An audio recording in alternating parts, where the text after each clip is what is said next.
नमस्कार दोस्तों, स्वागत है आपका हमारे यूट्यूब चैनल सत्य स्तंभ पर।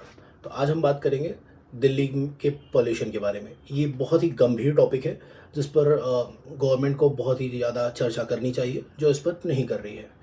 तो ज़रा आप सोचिए कि आप एक नई सुबह की शुरुआत करते हैं, खिड़की खोलते हैं ताकि ताज़ी हवा अंदर आ सके। लेकिन ताज़ी हवा की जगह आपके घर में, आपके फेफड़ों में एक जहरीला धुआं भर जाता है। सामने का नज़ारा साफ नहीं, धुंधला, और यह कोई कोहरा नहीं है। यह वो जानलेवा स्मॉग है जिसमें देश की राजधानी दिल्ली को एक गैस चैम्बर में बदल दिया गया है। आज दिल्ली में सांस लेना दिन भर में 20 से 30 सिगरेट पीने के बराबर हो गया है। बच्चों के फेफड़े काले पड़ गए हैं और बुजुर्गों का दम घुट रहा है। आंखों में जलन रहती है, गले में खराश और सांस लेने में भारीपन। ये अब दिल्ली वालों की किस्मत बन गई है। लेकिन दोस्तों, ज़रा आज की वीडियो में हम इस पॉल्यूशन में बात करेंगे, और हम बात करेंगे उस बड़े धोखे की जो आपके और हमारे साथ हो रहा है यहाँ पे। तो सबसे पहला हम एक्यूआई का असली सच के बारे में बात करेंगे। सबसे पहले हकीकत जानते हैं कि सरकारें टीवी पर आकर दावे करती हैं कि प्रदूषण कंट्रोल में है, स्थितियाँ सुधर रही हैं, लेकिन ज़मीनी डेटा कुछ और ही बयां करता है यहाँ पे। अगर हम अभी बीते दिसंबर 2025 की बात करें, तो यह दिल्ली के इतिहास के सबसे जहरीले महीनों में से एक रहा है। आपको याद होगा 13 और 14 दिसंबर के आसपास जब हम घरों में थे, बाहर मेडिकल इमरजेंसी जैसे हालात थे, पूरी दिल्ली का औसत एक्यूआई 450 के पार चला गया था, जो कि सेवरेज प्लस यानी अति गंभीर श्रेणी में माना जाता है। और अगर हम हॉटस्पॉट की बात करें जैसे आनंद विहार, मुडंका, तो वहाँ मीटर भी जवाब दे गए। यहाँ आंकड़े 600 से 700 से भी पार चले गए थे। ऐसा नहीं है कि नया साल कोई राहत लेकर आया। 1 जनवरी 2026 यानी नए साल के दिन, नए साल का जो पहला दिन था, दिल्ली का एक्यूआई 300 के पार था। यानी साल बदला, तारीख बदली, लेकिन दिल्ली की हवा का जहर नहीं बदला। सरकार की नाकामी छिपाने का खेल यहाँ पे चलता है। अब सवाल यह है कि जब हालात इतने ख़राब थे, तो ग्रैप के कड़े नियम क्यों नहीं आए? यहाँ पर आता है सरकार का सबसे बड़ा खेल, डेटा छिपाने का खेल। हाल ही में कई चौंकाने वाली रिपोर्ट सामने आई है, जिसमें से यह मामला कोर्ट तक भी पहुंचा है। आरोप यह है कि प्रदूषण कम करने की जगह सरकार पूरा जोर प्रदूषण के आंकड़े दिखाने पर है, कम करके दिखाने पर है।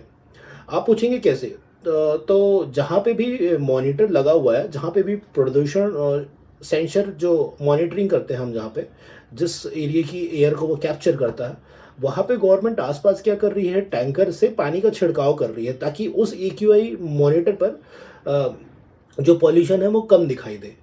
तो मशीनों पर दिन रात पानी का छिड़काव करने से पॉल्यूशन कम नहीं होता है, और ना ही इससे बीमारियां का इलाज ठीक होता है। इससे केवल हम गलत आंकड़े लोगों तक पहुंचाते हैं। तो कुछ इस तरीके से पॉल्यूशन को कम किया जा रहा था, इनके अकॉर्डिंगली, गवर्नमेंट के अकॉर्डिंगली। इतना ही नहीं, दिवाली की रात जब पराली का धुआं अपने पीक पर था, तब दिल्ली में कई मॉनिटरिंग स्टेशन अचानक ऑफलाइन हो गए, उनका डेटा आना बंद हो गया।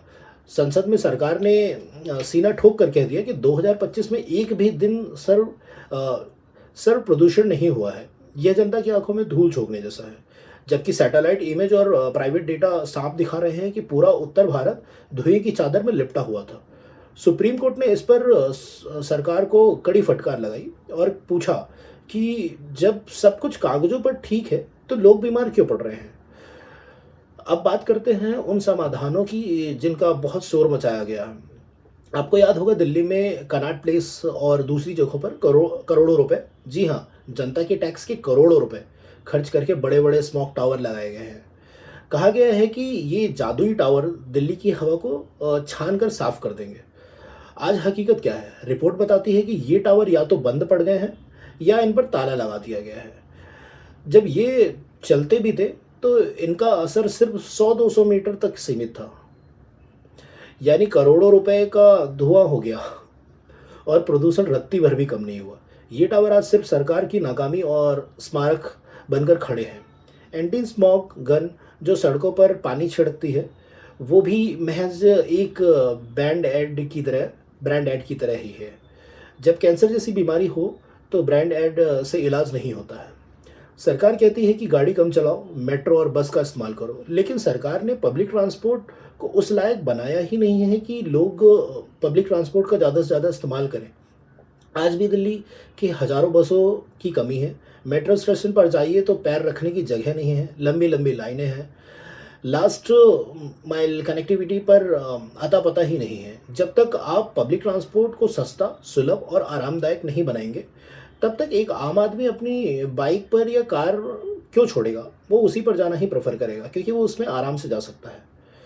अंत में सबसे बड़ी समस्या है राजनीति। जब दिल्ली का दम घुटता है तो ब्लेम गेम शुरू हो जाता है। केंद्र सरकार दिल्ली सरकार को कोसती है, दिल्ली सरकार पंजाब और हरियाणा को कोसती है। पराली जल रही है, ये हम पिछले 10 साल से सुन रहे हैं। हर साल वादा होता है कि इस बार पराली नहीं जलेगी, बायोडिकम्पोजर आएगा, मशीनें दी जाएंगी, लेकिन नतीजा ढाक के 3 पात। किसान मजदूर हैं और सरकारें लापरवाह हैं। इस राजनीति की चक्की में पिस कौन रहा है?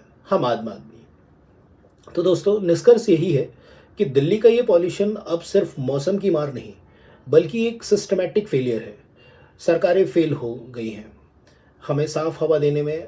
हम उससे भी बड़ा बात यह है, वो फेल हुई इसमें सच बोलने में वो इतना घबरा रही हैं। उन्हें सही डेटा दिखाने में भी शर्म आ रही है। उन्हें एटलीस्ट लोगों के प्रति जिम्मेदार होना चाहिए। उन्हें सही डेटा दिखाना चाहिए, मेडिकल सुविधाएं उपलब्ध करानी चाहिए फ्री, जितनी स्पीड से हो सके, और ट्रांसपोर्ट कनेक्टिविटी को और भी अच्छा करना चाहिए। पब्लिक ट्रांसपोर्ट ज़्यादा से ज़्यादा अवेलेबल कराने चाहिए ताकि लोग उसमें बहुत ही ईजिली ट्रेवल कर पाए।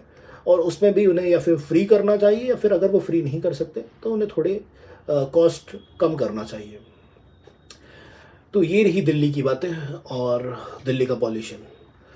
अगर आप अब भी अपनी बीमारियों को कम करना चाहते हैं या फिर सुरक्षित रहना चाहते हैं, तो या फिर आप दिल्ली से कहीं दूर रहने लग जाए। अगर आप कर सकते हैं ऐसा, तो आपके लिए बहुत ही अच्छा होगा। तो आज के लिए बस इतना ही। धन्यवाद। वीडियो को लाइक कीजिए, सब्सक्राइब कीजिए एंड शेयर कीजिए। Thank you so much.